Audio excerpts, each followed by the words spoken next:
Riding high, when I was king, I made it hard to fly.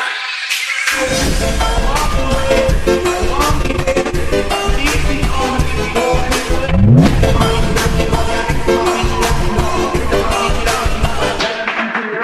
Halo semuanya, kenalkan nama saya Adriani. Saya Yositri Adriani. Di sini kami akan menjelaskan peralatan yang digunakan pada industri. Simak video selanjutnya.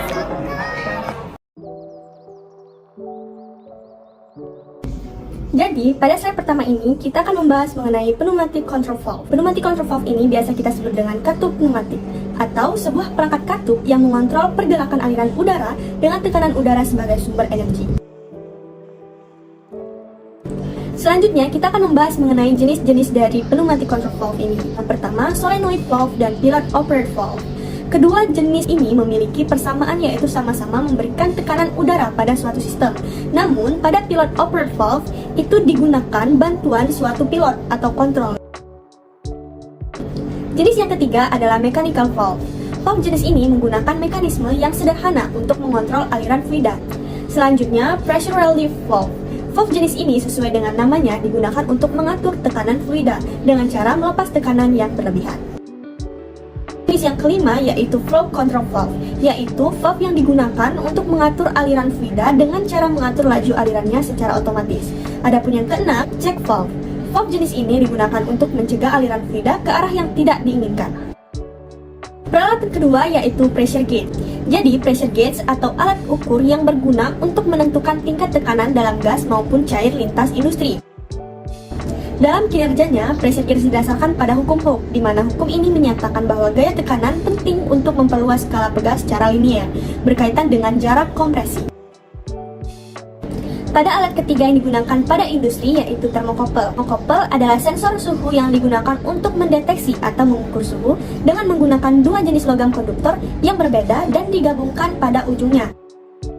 Adapun prinsip kerja dari thermocouple ini cukup sederhana. Salah satu jenis logam konduktor yang terdapat pada thermocouple berfungsi sebagai referensi dengan suhu konstan, sedangkan yang satunya berfungsi sebagai logam konduktor yang mendeteksi suhu panas.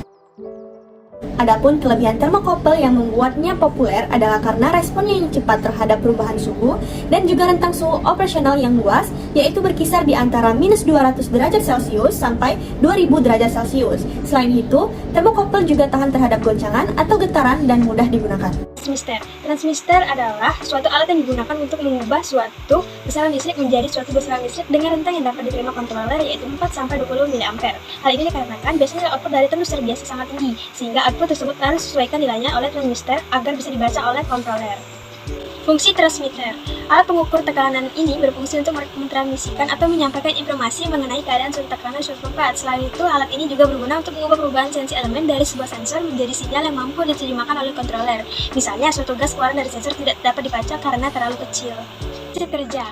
Alat ini dapat digunakan untuk mengontrol kegiatan industri seperti: pertama, untuk mengontrol dan memantau pompa, yang kedua, memantau dan penurunan tekanan pada valve, yang ketiga, metering aliran minyak dan gas yang ada di darat maupun di bawah laut, yang keempat, pemantauan instalasi pengolahan limbah, yang kelima, pemantauan sistem sprinkle, yang keenam, pemantauan jarak jauh, sistem pemanasan untuk uap dan air. Jenis-jenis transmitter. Yang pertama, gauge pressure transmitter atau GP, yang kedua, differential pressure transmitter DP, yang ketiga, absolute pressure transmitter atau AP. Scaffolding. Scaffolding adalah suatu struktur sementara yang digunakan untuk menyangga manusia dan material dalam konstruksi atau perbaikan gedung dan bangunan besar lainnya. Biasanya, scaffolding ini berbentuk suatu sistem modular dari pipa atau tabung atau bambu atau bahan-bahan lainnya. Fungsi scaffolding. Scaffolding berfungsi untuk menahan manusia dan material dari ketinggian tertentu. Dengan demikian, scaffolding ini secara tidak langsung berperan aktif dalam menjaga keselamatan kerja para pekerja. Penggunaan scaffolding akan membuat para tenaga kerja merasa aman dan kemudian berujung peningkatan produktivitas dan kelancaran sebuah proyek konstruksi di industri. Kelebihan penggunaan scaffolding di industri. Berikut adalah beberapa kelebihan menggunakan scaffolding di industri. Yang pertama, keamanan. Yang kedua, kemudahan akses. Yang ketiga, efisiensi kerja. Yang keempat, fleksibilitas. Yang kelima, kualitas kerja yang lebih baik. Dan keenam, perlindungan lingkungan. Jenis-jenis scaffolding. Yang pertama, scaffolding bambu. Penggunaan bambu atau kayu memang lebih banyak digunakan untuk scaffolding di Indonesia. Hal tersebut memang ada beberapa alasan penggunaan bambu. Salah satunya adalah bambu lebih mudah didapatkan dan lebih murah. Yang kedua, scaffolding besi. Scaffolding jenis ini juga disebut scaffolding pipa, menggunakan kopling dalam penyambungannya. Jenis ini lebih mudah disusun dibandingkan dengan scaffolding bambu. Penjelasan dari kami, semoga bermanfaat untuk kita semua. Dadah!